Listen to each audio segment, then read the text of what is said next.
Jesus Christ. No, we're not doing all that here. Social issues and whiskey dicks. No, so my wife and I, she's in the audience up there somewhere. Round of applause. Not you, Dan. No, so her and I, we just bought a house here 2 weeks ago. Right? It's exciting. We have a list of things that we're going to try to do that she wanted, I wanted before we found a place. She said, I want something, that's like light inside and, it's got a lot of space, big garage, a lot of sunlight coming out of the backyard.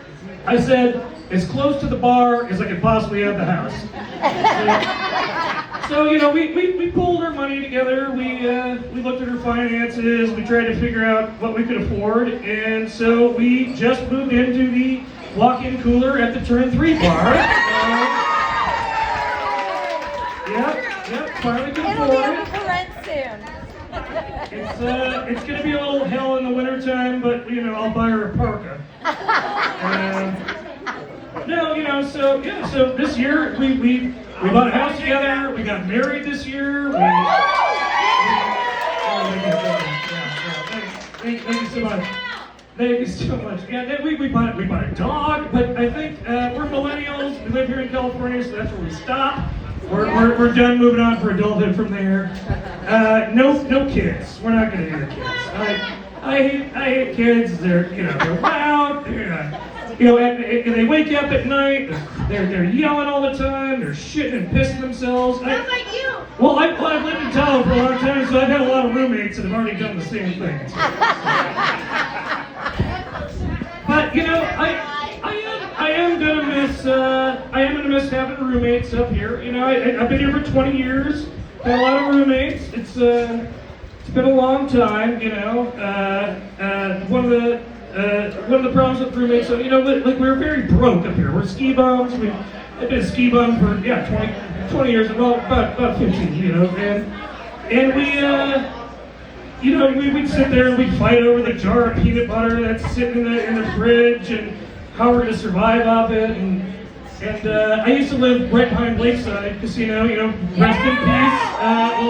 Everybody, let's rest in peace. Lakeside Casino, back over the meadow. One time we were down to the last jar of peanut butter, and I found 50 cents on the couch that I was sitting on, and I said I'm gonna take this 50 cents down to the Rayleighs. We had the Rayleighs down the street at that time, and I'm gonna date myself because there was you could get a thing of bread. What's a thing of bread called? A loaf. There we go. Hey, I'm a tremendous loaf myself. But I was getting a loaf of bread, and to get it though, I would have to walk through the casino corridor. So I walked down with my 50 cents. I came across one of those slot machines. Again, dating myself, but I could put 50 cents into a slot machine at the time instead of anything else. And I pull the thing. I lose the money, and I immediately walk home. And for the next week, I ate peanut butter off of a spoon. We were very, very, very broke back then, being the ski bums. But I tell you, no matter how, we were so broke, we could barely afford to keep the heat on. Most of the time, we couldn't. We'd be freezing in there. But somehow, we could always muster up that 50, 60 bucks to get the gram of cocaine.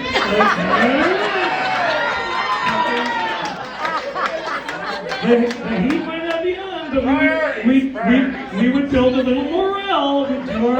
We'd take the mirror off the wall and get a little morale. It also helped us cut. It also helped us cut back on the peanut butter use too. Wait, how am I doing with all this peanut butter material? You guys hanging around? Is that I'm not being too zany or anything. A little too tough. Yeah. 20 grams. Right. Yeah. No. So we were, like I said, me and my roommates were always really broke back in the days.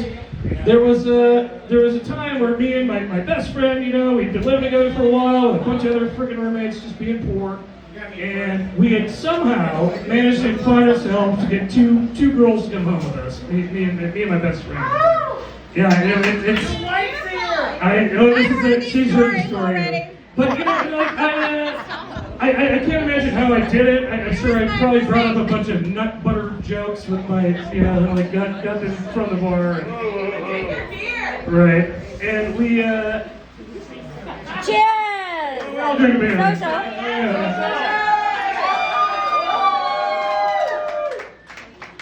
Yeah. So anyway, me and my buddy, we bring the girls back home. You know, we're so broke at that time because we already spent money on coke that we only had one condom left in the house.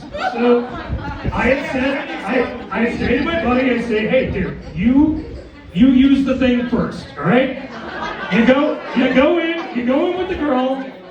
You come back out. We turn the thing inside out, you know, so we're not doing anything gay. All right? We don't want any gay stuff going on.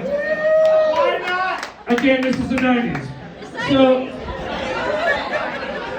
So then I take the other girl into the bedroom, my bedroom, not his bedroom.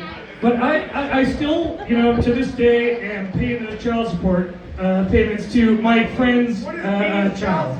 I think somehow didn't I do the math wrong during the process? I'm not exactly sure what we're thinking. Anyway, no.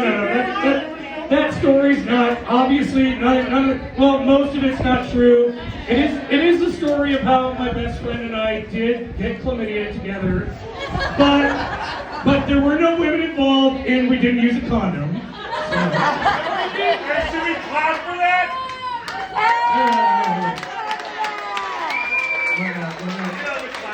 Hey, anyway, guys, I think that's my time. I gotta go to the store and get a jar of peanut butter for my wife and take it home because we gotta pay for this mortgage and I'm trying to save some money these days.